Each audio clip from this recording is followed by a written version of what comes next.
السلام علیکم ناظرین، وی ٹاک اسپیشل کے ساتھ میں ہوں وسیم عباسی، عمار مسعود صاحب کے ساتھ۔ ناظرین، حکومت کا چل چلاؤ ہے اور چند گھنٹوں کی اب مہمان ہے شہباز شریف کی ایک حکومت۔ گزشتہ 17 ماہ سے یہ حکومت ہم پر حکومت کرتی رہی ہے، اور اس دوران اس کی کیا کارکردگی رہی ہے اور عوام اس کے بارے میں کیا کہتے ہیں اور ماہرین اس کے بارے میں کیا کہتے ہیں، اس حوالے سے ہم آج بات کریں گے۔ عمار مسعود صاحب، یہ بتائیے کہ آپ اداس ہیں؟ 17 ماہ سے حکومت رہی ہے اور اب جا رہی ہے۔ نہیں، میں تو 17 ماہ سے اداس ہوں۔ وہ اس لیے کہ دیکھیے، یہ حکومت آئی جس طرح، اور ایک آدھ نشست کا معاملہ تھا، سب کو پتہ تھا کہ یہ لائے گئے ہیں، ایسے نہیں ہے۔ وہ پروسیس بڑا قانونی اور آئینی تھا، لیکن اس دوران اس سارے عرصے میں کچھ اچھی باتیں بھی ہوئیں، کچھ بری باتیں بھی ہوئیں، کچھ ثمرات بھی ہوئے، کچھ مضمرات بھی ہوئے، کچھ فائدے بھی ہوئے، کچھ نقصان بھی ہوئے۔ اب کمپیریزن کرنا ہے کہ فائدے زیادہ ہوئے یا نقصانات زیادہ ہوئے۔ ایک آدمی ہم میں سے فائدے گنوا دے، ایک نقصانات گنوا دے۔ جو نقصان گنوائے گا اس کی فہرست یقیناً زیادہ طویل ہوگی۔ آپ کیا کرنا چاہتے ہیں؟ نقصانات؟ اچھا، بسم اللہ، پھر نقصانات سٹارٹ کریں۔ آپ دیکھیں کہ مجھے تو فائدے مجھے تو نہیں سمجھ آ رہے جو ہمیں فائدہ ہوا ہو یا عوام کو فائدہ ہوا ہو۔ ان کے لیے ظاہر ہے فائدے ہوں گے، وہ جو آپ بتائیں گے، کیسز وغیرہ والے باقی چیزیں بھی، لیکن جو عوام کی نظر سے اگر دیکھا جائے، جو ہماری بات ہوتی ہے صحافی کے طور پہ عوام سے، تو وہ فائدے نہیں گنواتے۔ وہ کہتے ہیں کہ جی دال مونگ کا ریٹ جو 1 کلو 200 روپے کی تھی وہ اس وقت 320 روپے کی ہو چکی ہے۔ وہ کہتے ہیں دال ماش جو 1 کلو 310 کی تھی وہ 520 روپے کی ہو چکی ہے۔ آٹا جو ہے وہ 70 سے 155 کا ہو چکا ہے۔ دال چنا جو 300 ہو چکی ہے 200 سے۔ گائے کا گوشت 750 سے 1000 روپے کا ہو چکا ہے۔ کوکنگ آئل کا دیکھ لیں، 5 لیٹر کا جو 2460 روپے کا تھا وہ 3290 روپے کا ہو چکا ہے۔ چینی کو دیکھ لیں، 95 روپے تھی، اب 160 روپے ہو چکی ہے۔ تو کون سی ایسی چیز ہے جو کم ہوئی ہے؟ پیٹرول دیکھ لیں، ڈالر دیکھ لیں، تو یہ مہنگائی ہوئی ہے۔ ایک ان کے بارے میں ایک پرسیپشن تھی اوورال کہ ڈیلیور کرتے ہیں، مہنگائی کم کرتے ہیں، ایکسپیرینس ٹیم ہے شہباز شریف کی، وہ یہ ناکام رہے ہیں کہ مہنگائی کم کر سکیں۔ عام لوگوں کی یہ بہت بڑی مشکل ہوتی ہے۔ عام لوگوں کو تو کوئی غرض نہیں، آپ کے کیسز ختم ہوئے، ریفارمز ہوئیں، نیب کی ریفارمز ہوئیں، نیب کی ریفارم سے عام بندے کا تو کوئی تعلق نہیں۔ عام بندے کا آٹا، چینی، چاول، دال، چنے، ان سب سے تعلق ہے۔ وہ اس فرنٹ پہ ناکام رہے ہیں۔ باقی جو اس کے علاوہ جو آپ دیکھیں الیکشن انہوں نے کروانے تھے، الیکشن ظاہر ہے یہ کروا لیں گے، اپنی حکومت بچانے میں کامیاب رہے ہیں بہت سارے مشکلات کے باوجود، مگر جو مہنگائی کے فرنٹ پہ ناکامی ہوئی ہے، جو اپوزیشن کے ساتھ ایک سیاسی ڈائلاگ کے عمل کو آگے بڑھانا تھا کسی طریقے سے بھی، چاہے وہ اس میں ان کی مخالفت بھی تھی، وہ کام بھی یہ نہیں کر پائے ہیں۔ تو اور پھر یہ کہ آئی ایم ایف کے ساتھ ڈیل تو انہوں نے کی ہے، لیکن کن بنیادوں پر کی ہے؟ کوئی ایسے ریفارمز نہیں لا سکے اتنے 1.5 سالوں میں، یا اس میں جس اسٹرکچرل چینج ایسی نہیں لا سکے جس سے ہمیں نظر آئے کہ یار آگے کا مستقبل بہت وہ ہوگا۔ لیکن دیکھیں، آپ نے بالکل درست کہا کہ بہت زیادہ نقصانات ہوئے، بہت زیادہ مضمرات ہوئے، جس میں لوگوں کا بہت نقصان ہوا۔ خاص طور پہ مہنگائی جتنی ہو گئی ہے اس کو کوئی بھی آپ لاجک استعمال کر لیں جسٹیفائی نہیں کر سکتے۔ لیکن اگر آپ یہ چاہ رہے ہیں، یہ کہنا چاہ رہے ہیں کہ اس دور کا کوئی فائدہ نہیں ہوا، کوئی اچھا کام نہیں ہوا، تو میرے خیال میں یہ مناسب نہیں ہے، ناانصافی ہے۔ سب سے پہلے بات کرتے ہیں پولیٹیکل پوزیشننگ کی۔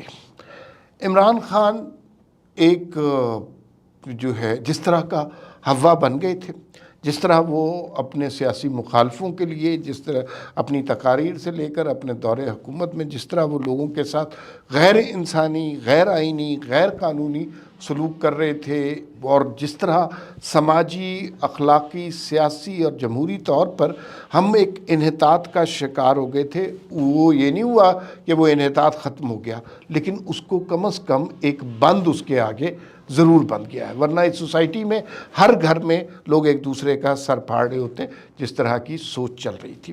تو وہ معاملات ذرا تھمے ہیں، اور ایک نئے دور نے جنم لیا ہے جو شہباز شریف صاحب کا دور حکومت ہے۔ اس میں سب سے اہم فیصلہ وہ یہ ہوا کہ آرمی چیف کی تعیناتی کا فیصلہ ہوا ہے۔ عمران خان صاحب نے اس کو متنازع بنانے کی کتنی کوشش کی، اور آپ دیکھ لیجئے کہ ہمارے جو ماشاءاللہ ٹیلی ویژن پہ تجزیہ کار آتے ہیں، انہوں نے کون سی تھیوری نہیں بیچ دی۔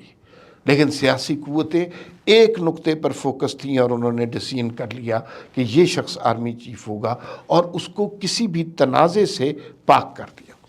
پھر اس کے بعد میرے خیال میں اس حکومت کا بہت بڑا کارنامہ ہے کہ عمران خان صاحب نے ہر مقام پر یہ کوشش کی اور دنیا کو بھی یہ یقین دلانے کی کوشش کی کہ پاکستان میں سری لنکا جیسے حالات بن گئے ہیں، پاکستان ڈیفالٹ کر گیا ہے۔ شوکت ترین صاحب نے جو کال کی تیمور حسن جھگڑا کو اور محسن لغاری کو، اس میں بھی IMF کے معاہدے کو تہوتے کرنے کی کوشش کی۔ ان ساری مشکلات کے بعد، انٹرنل پولیٹیکل انسٹیبلٹی کے باوجود، میرے خیال میں ایک بڑا کارنامہ یہ ہے کہ یہ حکومت IMF سے ایک معاہدہ کر چکی ہوئی ہے۔ غلط، صحیح، مشکل، آسان، اس پہ یقیناً بحث ہو سکتی ہے، لیکن یہ اپنے آپ کو پولیٹیکلی اور پاکستان کو ڈیفالٹ سے بچا چکی ہے۔ یہ کئی وزراء نے بیان دیا ہے کہ 3-4 دن کا ہمارے پاس پیٹرول رہ گیا تھا، 1 مہینے کی تنخواہیں رہ گئی تھی، پاکستان کو ڈیفالٹ دیا۔ تیسرا، اس میں ایک بہت بڑی کامیابی جو ہے، دیکھیے پولیٹیکل جماعت کے لیے اپنی پالیٹکس بہت عزیز ہوتی ہے۔ جس سٹیج پر شہباز شریف کی حکومت آئی، اس سٹیج پر اگر عمران خان کو کنٹینیو کرنے دیا جاتا، خزانہ خالی تھا، دنیا کے ساتھ ہمارے تعلقات خراب ہو گئے تھے، ہمارے دوست ممالک ہم سے ناراض ہو گئے تھے، IMF ہم سے خفا تھا، آگے ہمارے سامنے بحیثیت ایک قوم کے سوائے دلدل کے کچھ نہیں تھا۔ اس وقت کسی کو قربانی دینی تھی اور وہ قربانی میرے خیال میں PDM نے اپنی سیاست کی دی، جوتے کھائے لیکن ملک کو ڈیفالٹ سے بچا لیا۔ تو وہ جو آپ مہنگائی کی بات کر رہے ہیں وہ درست ہے، لیکن ساری کہانی یہ نہیں ہے۔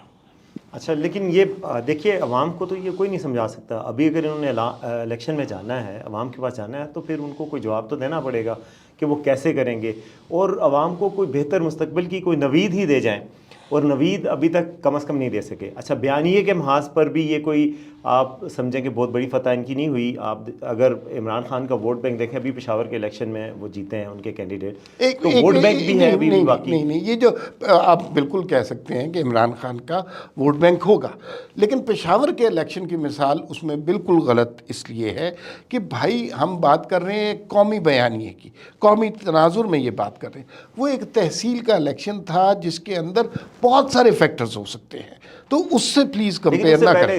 اس سے پہلے جو ضمنی الیکشن ہوئے تھے ان میں بھی وہ جیتے ہیں، یعنی کہ آپ ابھی یہ کہہ نہیں سکتے کہ ووٹ بینک ختم ہو گیا خان صاحب کا۔ نہیں، یہ بالکل نہیں، پاپولیرٹی ختم ہو گئی ہے۔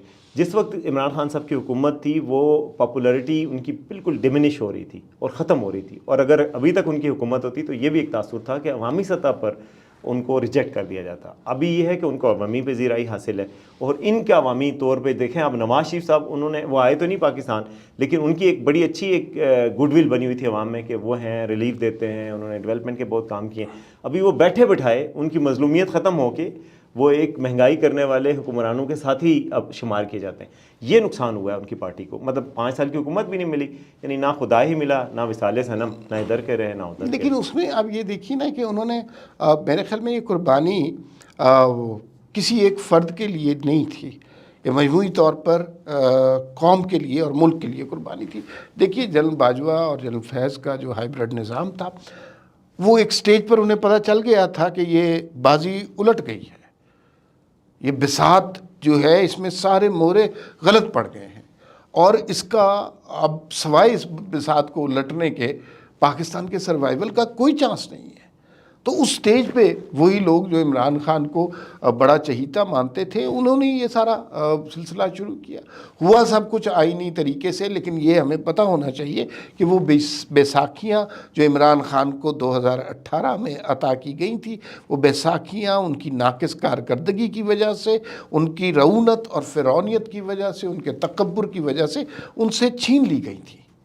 یہ ایک تاریخی حقیقت ہے۔ اچھا، بیساکھیوں سے یاد آیا، اب یہ نگراں حکومت آپ کے خیال میں کون نگراں حکومت میں آئے گا اور وہ کتنے عرصے کے لیے ہوگی؟ اچھا دیکھیے، اس کا فیصلہ تو ابھی نہیں ہے اس کا۔ میں بہت حیران ہوں، اور آپ کے بھی سورسز ہیں اور میرے بھی سورسز ہیں، اور جتنے ہمارے دوست ہیں جن کے اچھے تعلقات ہیں، ہر سطح پر ہم نے پتہ کیا کہ نگران وزیر اعظم کا نام کون ہوگا، کینڈیڈیٹ ہی کون کون سے ہوں گے۔ عجیب و غریب نام چل رہے ہیں لیکن کسی کے پاس کوئی کنفرمیشن نہیں ہے. اس کا مطلب ہے کہ جن لوگوں نے یہ ڈیسیژن کیا ہے وہ بہت ہی ٹائٹ لپڈ ہے. اس میں ظاہر ہے یہ نواز شریف صاحب، شہباز شریف صاحب، آصف زرداری صاحب اور عاصم منیر صاحب بھی اس میں شامل ہوں گے، اور ندیم انجم صاحب جو D G I S I ہیں وہ سارے لوپ میں ہوں گے. لیکن کوئی شخص یہ خبر باہر نکالنے کو تیار نہیں. اب سے چند گھنٹوں کے بعد یہ نام آ جائے گا، اور پھر مجھے یوں لگتا ہے کہ they have a good plan. اور جیسے یہ نام آئے گا تو کافی کریڈیبل نام آئے گا، اور ساتھ ہی ایک کریڈیبل کابینہ کا نام بھی آئے گا جس کو لوگ ٹرسٹ کر سکیں گے. تو مجھے ذاتی طور پہ یہ لگتا ہے کہ یہ جو ٹیکنوکریٹ والی کہانی نہیں ہونے لگی. وہ جو ہم سوچ رہے ہیں کہ رضا باکر کا نام آ جائے گا یا حفیظ شیخ کا نام آ جائے گا، کوئی معین قریشی یا شوکت عزیز جیسی تھیوری ہوگی، ایسا نہیں ہوگا. کوئی پولیٹیشین ہی آئے گا. چلیں ابھی تھوڑی دیر میں ہی یہ پتہ لگ جائے گا اور یہ وقت آ جائے گا. اور ابھی آپ نے راجہ ریاض صاحب کا ذکر نہیں کیا. جتنے لوگوں کا آپ نے ذکر کیا اس میں راجہ ریاض صاحب کا ذکر نہیں کیا، اور میرا خیال ہے وہ اس پہ بہت برا منائیں گے. آپ کو پتہ ہے کہ بڑا کریٹیکل رول ہوتا ہے اپوزیشن لیڈر کا، اور جو 18ویں ترمیم تھی اس کے بعد جو وزیر اعظم کے نام کا انتخاب ہوتا ہے وہ وزیر اعظم، نگراں وزیر اعظم کا انتخاب وزیر اعظم اور اپوزیشن لیڈر مل کے کرتے ہیں، اور ان کی مفاہمت کے ساتھ ہی ہو سکتا ہے. ادروائز یہ معاملہ الیکشن کمیشن اور عدالتوں تک جاتا ہے. تو آپ کس دنیا میں رہ رہے ہیں؟ آپ نے ان کا نام نہیں لیا. میں اس پہ اسٹرانگلی پروٹیسٹ کرتا ہوں، اور میں سمجھتا ہوں کہ راجہ ریاض صاحب بھی اس پہ پروٹیسٹ کریں گے. اور آپ کو پتہ ہے کہ آج اس کا نام کا اناؤنس ہونا تھا. تھوڑی دیر پہلے ہماری یہ خبر بھی لگی تھی کہ چونکہ وہ شہر میں نہیں تھے، ان کی وجہ سے نگراں وزیر اعظم کا نام فائنل ہونے میں تاخیر ہو رہی ہے. وہ سارا ڈیلے ہی راجہ ریاض صاحب مان نہیں رہے، اسی وجہ سے اپوزیشن لیڈر نہیں مانے گا تو پھر یہ. لیکن المیہ یہ ہے خیر اس سارے نظام کا کہ ان کے وہ واقعی کہ وہ اپوزیشن لیڈر بھی اتنا ہی سٹیک ہولڈر ہے اس ڈیسیژن میں جتنا وزیر اعظم ہے. لیکن اپوزیشن لیڈر کو کوئی پوچھ ہی نہیں رہا. یہ بڑے بڑے لوگ آپس میں ہی فیصلے کر رہے ہیں، اور اپوزیشن لیڈر جو ہے اصل میں حکومت کی پارٹی کے ٹکٹ کے بھی منتظر ہیں. یہ بھی میں آپ کو بتا دوں. ماشاءاللہ. تو پھر اب دیکھنا پڑے گا. مار صاحب بہت شکریہ، آپ نے کافی ڈیٹیل گفتگو کی. اب ہمیں یہ ناظرین دیکھنا ہوگا کہ نگراں حکومت جو آتی ہے وہ کتنی مدت تک کے لیے آتی ہے. بہت زیادہ خدشہ کا اظہار کیا جا رہا ہے کہ مردم شماری نئی منظور ہونے کے بعد ظاہر الیکشن تھوڑے سے ڈیلے تو ہوں گے، اور اس سال تو شاید نہ ہو سکیں، اور فروری مارچ تک ہو جائیں. مگر خدشہ اس بات کا بھی ظاہر کیا جا رہا ہے کہ شاید الیکشن اس سے بھی زیادہ ڈیلے ہوں. اگر یہ ہوا تو بہت انفارچونیٹ ہوگا.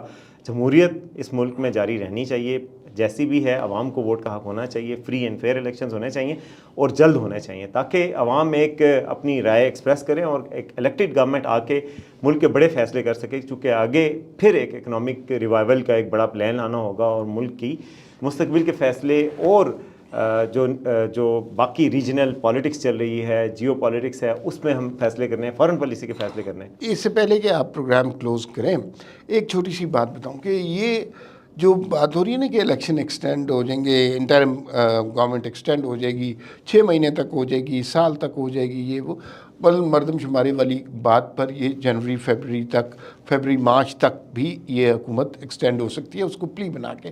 لیکن پاکستانیوں کے ذہن میں ایک خدشہ ہے، اور وہ خدشہ بڑا جینوئن ہے کہ ان سے ایک دفعہ پہلے بھی وعدہ کیا گیا کہ ہم 90 دن کے اندر الیکشن کرا دیں گے، اور ان 90 دنوں کی طوالت جو ہے وہ 11 سال تک کھنچ گئی. تو وہ خوف ہے، اسی وجہ سے لوگ زیادہ تر یہی چاہتے ہیں کہ وقت پر الیکشن ہو جائیں تو بہتر ہے. اور بالکل عمار صاحب، اور ہمیں اس لیے بھی زیادہ امید ہے کہ اگلے ماہ ہی آپ کو پتہ ہے کہ chief justice of Pakistan justice قاضی فائز عیسیٰ صاحب وہ عہدے کا حلف لیں گے، اور بڑے آئین پسند جج ہیں. تو ان کے ہوتے ہوئے الیکشنز کو غیر معینہ مدت تک کے لیے ملتوی کرنا خاصا مشکل ہوگا. تو یہ آنے والا وقت ہی بتائے گا. ناظرین اب تک کے لیے اتنا ہی. دیکھتے رہیے WeNews.pk.